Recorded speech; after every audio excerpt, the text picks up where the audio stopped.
Hindi maaaring totoo yan. Peke lang. Yang video na yan. Isang video na kinunan sa Pilipinas ang nag-viral at nakakuha ng 32 milyong views sa loob lamang ng isang araw na ikinagulat ng buong mundo. Isang maikling video ang nagdulot ng malaking ingay sa iba't ibang panig ng daigdig. Ang laman nito, isang di kapanipaniwalang tanawin na kinunan sa isang lalawigan sa Pilipinas. Isang grupo ng mga tao na sumisilong sa ulan at sa tabi mismo nila, ilang kalabaw ang tahimik na nakatayo. Hindi tumatakbo, hindi nagwawala. Ang mga tao at ang mga kalabaw ay tila magkakasama sa iisang sandali, na parabang natural na bahagi na sila ng lugar na iyon mula pa sa simula. Ngunit napuno ng pagdududa ang comment section. Gawa lang yan ng AI, di ba? Siguradong edited yan. Imposibleng mangyari yan sa totoong buhay. Sa gitna ng lahat ng ito, may isang babae na tahimik na nakangiti habang pinapanood ang video. At ibinulong niya sa sarili. Nakita ko na rin yan sa personal. Bakit niya nasabing totoo ang tanawing iyon? At ano nga bang kwento ang nakatago sa likod ng video na ito? Halina't sabay-sabay nating tuklasin ang kwentong ito sa isang maliit na kapihan sa isang kanto sa Berlin, Germany. Nakatutok ang mga mata ni Lena sa screen ng smartphone na hawak ng kanyang kaibigang si Maria. Makikita sa screen ang isang basang kalsada at mga taong sumisilong mula sa ulan sa ilalim ng isang silungan. At katabi mismo ng mga tao, ilang kalabaw ang normal na nakatayo kasama nila. Lena, tingnan mo to, sabi ni Maria, puno ng pananabik ang kanyang boses. Video, tunakinunan sa isang probinsya sa Pilipinas. Naka, 33 million views na sa loob lang ng isang araw. Ang mga tao at ang mga kalabaw ay kapwa tahimik. Tila nagkakasabay sa paghinga. Basta't naroon lang silang magkakasama. Walang tumatakbo, walang sumisigaw. Tahimik lang silang naghihintay na tumila ang ulan. Posible ba talaga ang ganitong tanawin? Tanong ni Maria na nanlalaki ang mga mata. Hindi kaya gawa lang to ng AI? Ang comment section ay puno ng mga komento tulad ng pekeng video yan. Siguradong edited, baka setup lang yan. Hindi makapaniwala ang mga tao sa buong mundo sa kanilang nakikita. Dahan-dahang itinaas ni Lena ang kanyang mukha. Lalong nanlaki ang mga mata ni Maria sa pagkabigla. Ha? Talaga? Lena, nakapunta ka na ba sa Pilipinas? Oo. Noong bata ako, 5 taon din akong tumira doon. Malumanay na ipinikit ni Lena ang kanyang mga mata na para bang may inaalala. Nangyari iyon mga 20 taon na ang nakalilipas. 10 taong gulang si Lena noon nang lumipat ang kanilang pamilya mula Germany patungong Pilipinas dahil sa trabaho ng kanyang ama. Sa simula, nahirapan siya dahil hindi niya alam ang wika at kultura. Palagi siyang nalilito sa paaralan. Ngunit, buong puso siyang tinanggap ng kanyang mga kaklase. Kahit hirap si Lena magsalita ng Filipino, dahan-dahan at mabait siyang kinakausap ng kanyang mga kaibigan. Kung may salita siyang hindi maintindihan, paulit-ulit nila itong ipinapaliwanag sa kanya. Ang kanyang mga guro at mga kapitbahay ay palaging nakangiti sa kanya. Hindi nagtagal, naging komportable na si Lena sa buhay sa Pilipinas. Ang mga taong maayos na pumipila at ang pagsunod ng lahat sa batas trapiko, ang mga kalye na walang kahit isang basura, ang kabaitan at pagmamalasakit ng mga tao, lahat ng iyon ay malalim na tumatak sa puso ni Lena. Sa paaralan, palagi siyang namangha sa kakaibang kultura ng Pilipinas, ang sama-samang paglilinis ng silid-aralan, ang pag-awit ng pambansang awit tuwing umaga, at ang masayang pagdiriwang ng mga school festival. Sa mga pistang pampaaralan, lahat ay nagtutulungan at nagkakaisa, mga tanawing hindi pa niya nakita sa Germany. Sa simula ay nalito si Lena, ngunit unti-unti niyang naramdaman ang init ng diwa ng bayanihan o pagtutulungan. Tuwing recess, lumalapit ang kanyang mga kaklase kay Lena para turuan siya ng Filipino.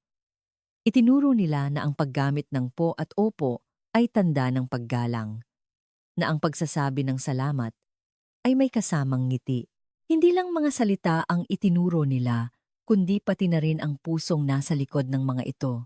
Nang siya ay maging 15 anyos, muli silang bumalik sa Germany dahil sa trabaho ng kanyang ama. Ngunit ang mga alaala ng 5 taong iyon ay nananatiling matingkad at nagniningning sa kanyang puso. Sa Pilipinas, totoo ang mga ganyang tanawin. Kasi nakita ko na mismo, sabi ni Lena. Gulat na napatingin si Maria sa kanya. Dahan-dahang ibinaba ni Lena ang kanyang tasa ng kape at nagsimulang magkuwento na para bang binabalikan ang mga alaala. Grade 9 ako noon.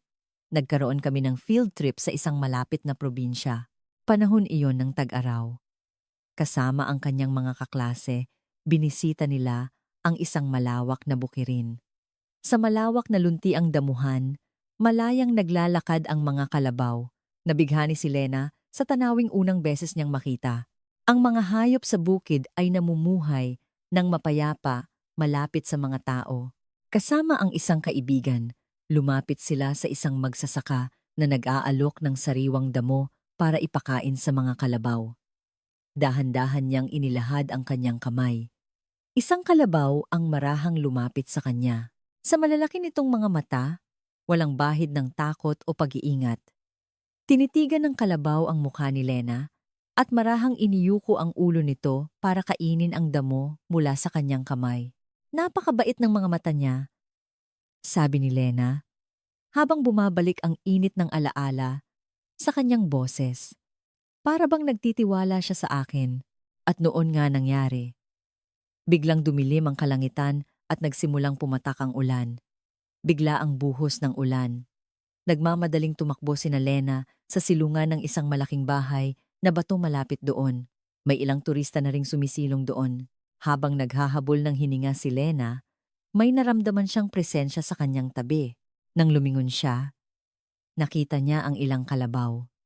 Katabi mismo ng mga tao na para bang natural lang na sumilong din sila doon.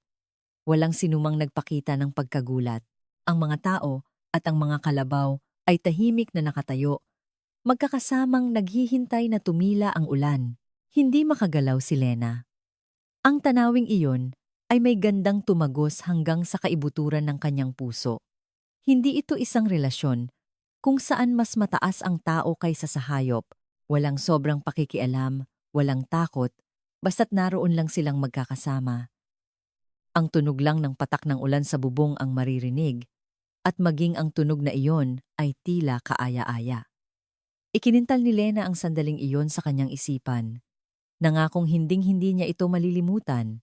Kahit bata pa siya noon, sigurado si Lena, ito ay isang tanawing sa Pilipinas mo lamang makikita. Napakaganda. Ibang klase talaga ang diwa ng mga Pilipino. Bulong ni Maria, na halatang hangang-hanga. Tumango ng malalim si Lena. Muling nanariwa sa kanyang isipan ang kabutihan ng Pilipinas noong mga panahong iyon.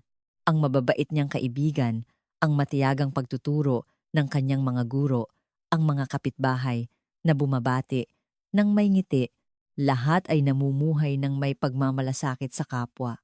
Lena, bakit hindi mo i-post sa SNS? Mungkahi ni Maria. Kung may testimonya mula sa isang taong nakakita mismo, maniniwala na sila. Nag-isip sandali si Lena. Pagkatapos, ay dahan-dahan siyang tumango. Sige nga, gusto kong malaman ng mas maraming tao ang magandang tanawing iyon. Nang gabing iyon, binuksan ni Lena ang kanyang laptop sa bahay. Sinipi niya ang video ng mga kalabaw sa Pilipinas at isinulat ang sarili niyang karanasan. Hindi ito AI o edited.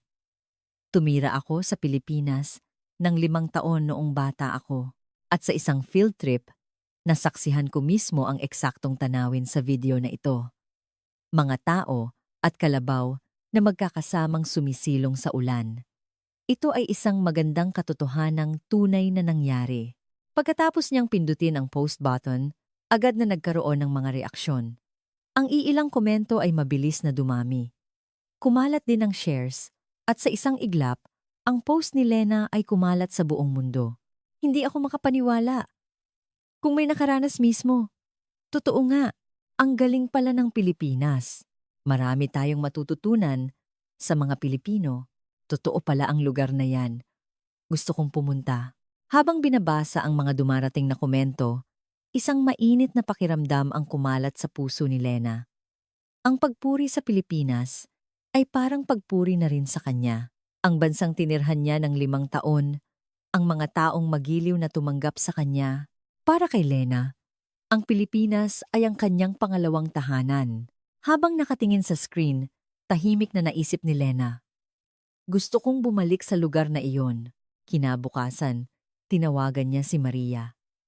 Maria, gusto mong sumama sa Pilipinas? Mula sa kabilang linya, narinig niya ang boses ni Maria na puno ng gulat at saya. Oo naman. Sabay tayong pumunta. Gusto kong makita mo mismo ang tanawing iyon. At kada, sinimulan nilang planuhin ang kanilang paglalakbay sa Pilipinas. Nag-book sila ng flight, nag-reserve ng hotel, at sabik na hinintay ang araw ng kanilang pag-alis. Para kay Lena, ito ang kanyang unang pagbabalik sa Pilipinas pagkatapos ng halos 15 taon. Hindi niya mapigilan ang pananabik sa kanyang dibdib. Ilang linggo ang lumipas, lumapag sila sa Ninoy Aquino International Airport. Maayos ang pila sa immigration, at lahat ay tahimik na naghihintay ng kanilang pagkakataon. Magalang at maayos ang pakikitungo ng staff. Huminga ng malalim si Lena. Ang hangin, ang kapaligiran. Naramdaman niya ang pamilyar na pakiramdam sa buong katawan. Ang tahimik. No? Kalmado ang lahat. Bulong ni Maria. Ngumiti si Lena. Ito ang Pilipinas. Una, ginalugad nila ang mga pasyalan sa Maynila sa loob ng 2 araw. At sa ikatlong araw, sumakay sila ng bus mula Maynila patungo sa lalawigan. Ang mga tanawin mula sa bintana ay hindi nagbago mula sa kanyang mga alaala, mga palayan.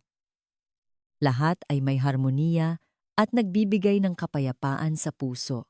Lena, tingnan mo, sabi ni Maria na namamangha habang tinitingnan ang paligid. Walang nagsisigawan sa loob ng bus. Totoo nga, tahimik ang mga pasahero. Maging ang maliliit na bata ay kalmadong nakaupo. Sa maayos na tanawing ito, muling naramdaman ni Lena ang kagandahan ng bansang Pilipinas. Pagdating nila sa terminal sa probinsya, nagsimulang bumilis ang tibok ng puso ni Lena. Pagkatapos iwan ang mga gamit sa hotel, agad silang nagtungo sa mga bukirin. Habang naglalakad sa pilapil, na puno ng alaala ang isip ni Lena, ang daang nilakaran niya noon, ang mga tanawing nakita niya, lahat ay bumabalik.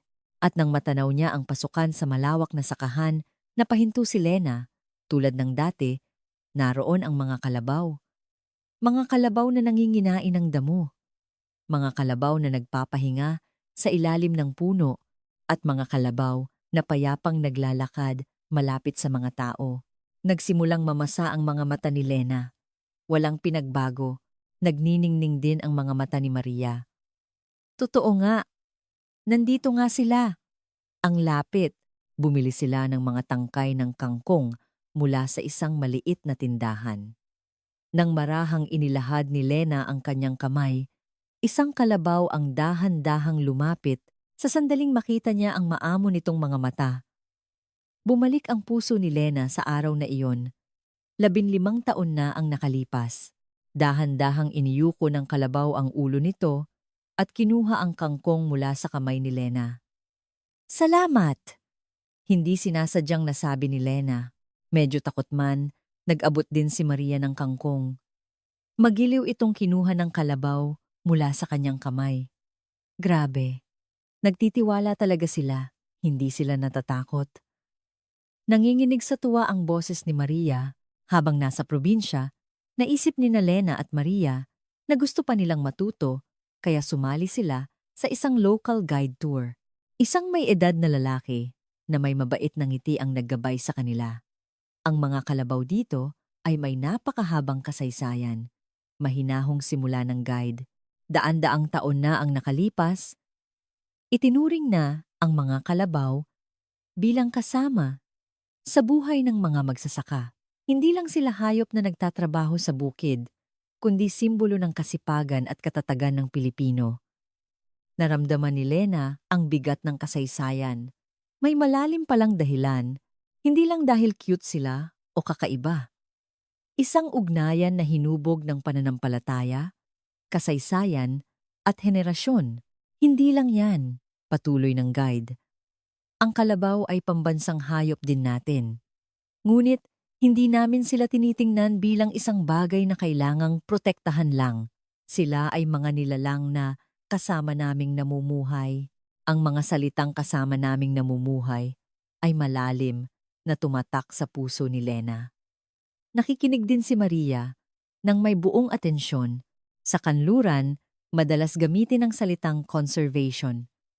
Ngunit madalas, may kaakibat itong pananaw na ang tao ang namamahala at kumokontrol. Dito, iba, hindi mas mataas ang tao kaysa sa kalabaw. Sa mahabang panahon, nabuo namin ang isang paraan ng pamumuhay kung saan hindi kami masyadong nanghihimasok sa isa't isa at tahimik na namumuhay ng magkasama. Tumango ng malalim si Lena. Ang tanawin noong umuulan ang mga tao at kalabaw na magkakatabing sumisilong ang tahimik at magandang sandaling iyon ay hindi nagkataon lamang. Ito ay resulta ng isang ugnayang pinagyaman sa loob ng daan-daang taon. Ito pala ang diwa ng Pilipino. Bulong ni Maria na puno ng paghanga. Ngumiti ang guide. Tama. Naniniwala kami. Nakasama namin ang lahat ng may buhay. Nagpatuloy ang tour sa isang lumang simbahan at mga makasaysayang lugar. Dito nagsimula ang lahat. Itinuro ng guide ang isang malawak na bukid. Dito nagsimula ang magandang samahan. Ang pananampalataya ng mga tao at ang kanilang paggalang sa buhay ay naipasa sa loob ng daan-daang taon. Habang naglalakad sila, ilang kalabaw ang payapang dumaan sa kanilang harapan. Tila pag-aari nila ang lugar. Ang kanilang presensya ay tila sagrado at hindi napigilan ni Lena na mapahinga ng malalim. Muling tinitigan ni Lena at Maria ang mga kalabaw. Hindi lang sila basta naroroon, sila ang kasaysayan ng lugar na ito. Isang simbolo ng pananampalataya, kultura, at kabaitan ng mga tao. Naramdaman ni Lena ang bigat ng kahulugang iyon, ngunit biglang lumungkot ang mukha ng guide. Hindi iyon nakaligtas sa pansin ni Lena, pero nitong mga nakaraang taon, unti-unting nagbabago ang sitwasyon. Tahimik ang boses ng guide, ngunit may bakas ng kalungkutan. Masaya kami na dumarami ang mga turistang dayuhan, ngunit kasabay nito, nagkakaroon ng problema sa pakikitungo sa mga kalabaw. Seryosong nakikinig sina Lena at Maria. Halimbawa, may mga nagbibigay ng ice cream o chichirya. Masarap ito para sa tao, pero maaaring lason ito sa katawan ng kalabaw. May mga kalabaw na talagang nagkakasakit at dinadala sa aming maliit na animal care facility. Hindi na malaya ni Lena na napakuyom na pala ang kanyang kamao. Mas seryoso ang paglapit sa mga guya. Dahil cute, pilit nilang hinahawakan.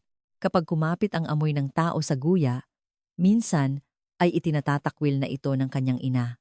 Grabe. Hindi napigilang sabi ni Maria. Natahimik din si Lena. Ang isang kilos na akala mo'y mabuti ay nagdudulot pala ng panganib sa buhay. Problema rin ang mga plastic bag. Halos walang basurahan dito sa Bukirin dahil nakaugalian na ng mga tao na iuwi ang kanilang basura. Pero ang mga turistang hindi nakakaalam ay iniiwan lang ang kanilang basura. Minsan, nakakain ito ng mga kalabaw. Huminga ng malalim ang guide. May mga kalabaw nang namatay dahil sa nakain na plastic. Parang may bumara sa lalamunan ni Maria. Ang maamo at mababait na kalabaw ay nalalagay pala sa ganoong panganib. Mayroon ding mga nananakit o nananakot sa mga kalabaw. Kahit ilang beses naming sawayin, may mga turistang hindi nakikinig. May halo ng galit at lungkot ang boses ng guide. Matalino ang mga kalabaw, kaya kung magbago ang mga tao, magbabago rin sila. Ang pinakakinatatakutan namin ay ang masira ang tiwalang iyon, napayuko si Lena. Isa rin siyang dayuhan. Kung nagkamali siya, maaari ring siya ang naging dahilan ng pagkasira ng magandang ugnayang ito. Bumigat ang kanyang dibdib sa katotohanang iyon. Pagkatapos ng tour, itinuro ng guide ang lokasyon ng care facility. Kung gusto ninyo, bisitahin ninyo ang Kanlungan ng Kalabaw. Makikita ninyo roon ang ginagawa naming pag-aalaga. Agad na nagpasya sina Lena at Maria na pumunta roon. Ang kanlungan ay nasa isang tahimik na lugar, malayo sa ingay ng mga turista. Isang batang babaeng staff ang magalang na sumalubong sa kanila. Dito po namin ginagamot ang mga nasasaktang kalabaw at nagtuturo sa mga turista ng tamang pakikitungo. Sa loob ng pasilidad, may mga kalabaw na iika-ika at matamlay na guya. Ang mga staff ay malambing na kinakausap ang bawat isa habang nililinis ang sugat o kinukunan ng temperatura. Sa dedikasyon nila, naluha si Lena. Itong isang to, nagkasakit dahil sa junk food na bigay ng turista, sabi ng staff, habang marahang hinahaplos ang ulo ng nakahigang kalabaw. Kaya hinihiling talaga namin na huwag silang bigyan ng kahit ano maliban sa damo. Pero may mga taong hindi talaga maintindihan. Natahimik si Lena. Ang mga kalabaw sa harap niya ay hindi lang parte ng atraksyon. Sila ay mga buhay na napakahalaga sa pader. May nakasulat na, "Huwag hawakan ang mga guya." Itinuro ito ng staff. Kapag hinawakan, dahil sa tingin nilang cute, kakapit ang amoy ng tao at may panganib na itakwil sila ng ina. Pero marami pa ring humahawak dahil hindi nila alam ang mga kalabaw ay matalino at palaobserba sa tao. Kaya isang maling kilos lang natin, madaling mawala ang tiwala nila. Bumaon sa puso ni Lena ang mga salita ng staff. Napakagatlabi rin si Maria habang paulit-ulit na tumatango. Paglabas nila sa pasilidad, mahinang bumulong si Lena. Ang Pilipinas, na minahal ko, unti-unti nang nasisira. Malungkot ding tumango si Maria. At dahil pa sa mga turistang dayuhan, nanginginig ang boses ni Lena. Ang magandang tanawin, ang payapang pamumuhay ng tao, at kalabaw, ang napakagandang ugnayan na iyon, ay nasa panganib ngayon. Parang baliktad, di ba? Sabi ni Maria. Tumango ng malalim si Lena. Oo, hinangaan natin ang kabutihan ng Pilipinas kaya tayo pumunta rito. Tapos tayo pa pala ang sisira nito. Umupo sila sa isang bangko sa parke. Ang dapit hapon ay tahimik na nagbibigay liwanag sa mga kalabaw. Pinanood ni Lena ang isang mag-inang kalabaw. Ang maliit na guya ay sumusunod sa kanyang ina. Napakapayapa at napakaganda ng tanawin. Kailangan natin itong protektahan. Matatag na ipinangako ni Lena sa kanyang sarili. Maria, may magagawa tayo, sabi ni Lena habang nakatingin sa kaibigan. Ibabahagi natin sa mundo ang sitwasyong ito. Hindi lang ang magagandang tanawin, kundi pati ang mga problemang kinakaharap nila at kung ano ang dapat nating gawin. Kailangan nilang malaman, nagliwanag ang mga mata ni Maria. Tama. Kung hindi tayo magbabago, walang magbabago. Nagpasya silang dalawa. Para protektahan ang magandang ugnayang ito, gagawin nila ang kanilang makakaya. Pagbalik sa hotel, agad na binuksan ni Lena ang kanyang laptop. Umupo si Maria sa tabi niya at magkasama nilang binuo ang kanilang ipopost. Maingat na pinili ni Lena ang kanyang mga salita. Totoo ang magandang tanawin na nakita namin sa Pilipinas. Ngunit, nais din naming malaman ninyo na ang tanawing iyon ay nasa panganib ngayon. Inilakip ni Lena ang mga litratong kuha niya sa araw na iyon. Ang payapang kalabaw na nanginginain, ang mga taong kasama nilang naglalakad, at ang kalabaw na ginagamot sa pasilidad. Naramdaman niyang kailangan niyang ipakita ang liwanag at dilim. Huwag magbigay ng anumang pagkain maliban sa inirekomenda ng mga lokal. Ang pagkain ng tao ay mapanganib sa buhay ng kalabaw. Huwag hawakan ang mga guya. Ang amoy ng tao ay maaaring maging dahilan para itakwil sila ng kanilang ina. Laging iuwi ang inyong basura. May mga kalabaw na namamatay dahil sa nakakaing plastic. Isinulat niya ng detalyado ang bawat tuntunin. Sumisilip si Maria sa screen at paminsan-minsan ay tumatango. Ang tanawing ito ay resulta ng daan-daang taon ng pag-aalaga ng mga Pilipino sa ugnayan ng tao at kalikasan.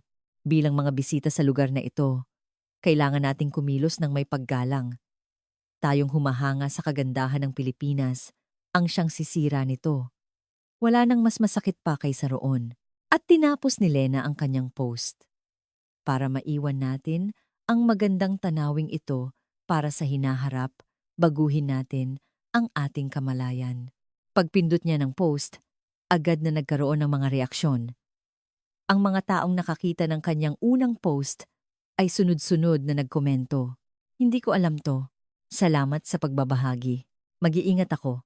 Susundin ko ang mga patakaran. Kailangan pala nating baguhin ang ating pag-iisip. I-share ko ito. Kailangang malaman ng mas marami. Dumating ang mga mensahe ng suporta mula sa buong mundo. Muling na-share at kumalat ang post ni Lena. May isang nagkomento, "May plano akong pumunta sa Pilipinas. Buti nabasa ko ito." May isa namang nagsulat, "Ipababasa ko ito sa mga anak ko." Ibinahagi rin ni Maria sa kanyang account ang kanilang karanasan sa wikang Aleman. Maraming reaksyon din ang dumating mula sa kanyang mga kaibigan sa Europa. Naramdaman ni Lena na ang bawat komento ay lumilikha ng tunay na pagbabago. Isang araw bago sila umuwi sa Germany, muling binisita ni Lena at Maria ang bukirin. Ang malambot na ilaw ng dapit hapon ay nagliliwanag sa damuhan. Kakaunti na ang mga turista at tahimik ang paligid. Isang inang kalabaw at ang kanyang guya ang dahan-dahang naglalakad. Tahimik lang silang pinanood ni Lena. Ang mga buhay na ito, ang magandang ugnayang ito.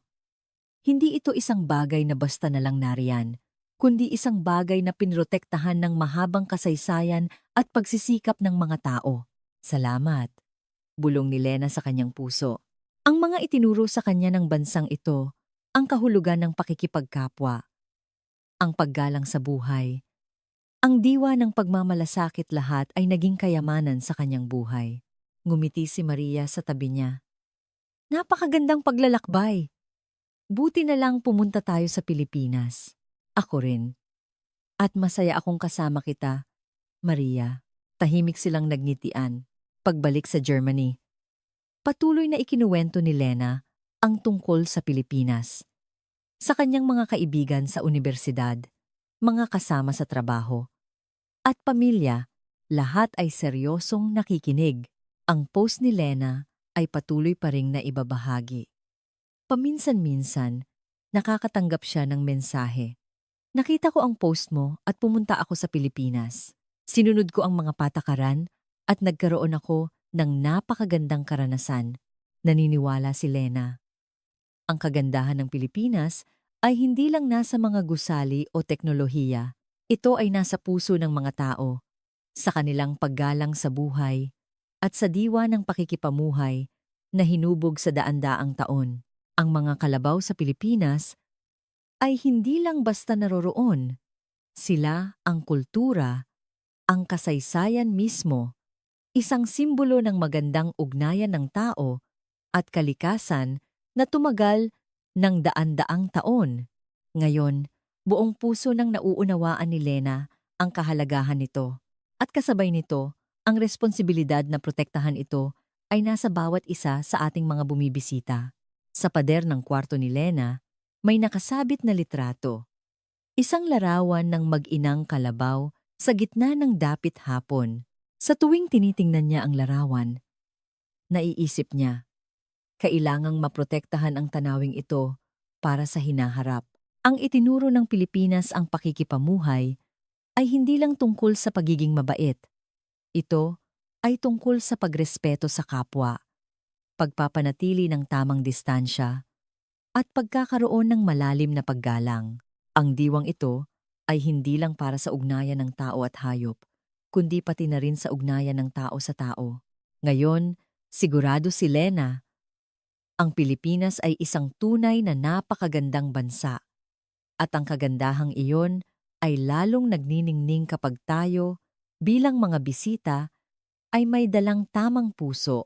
Sa isang tahimik na bukirin sa Pilipinas, tiyak na payapang namumuhay pa rin ang mga tao at kalabaw. At buong puso niyang idinadalangin na ang tanawing iyon ay magpatuloy pa sa darating na daan-daang taon.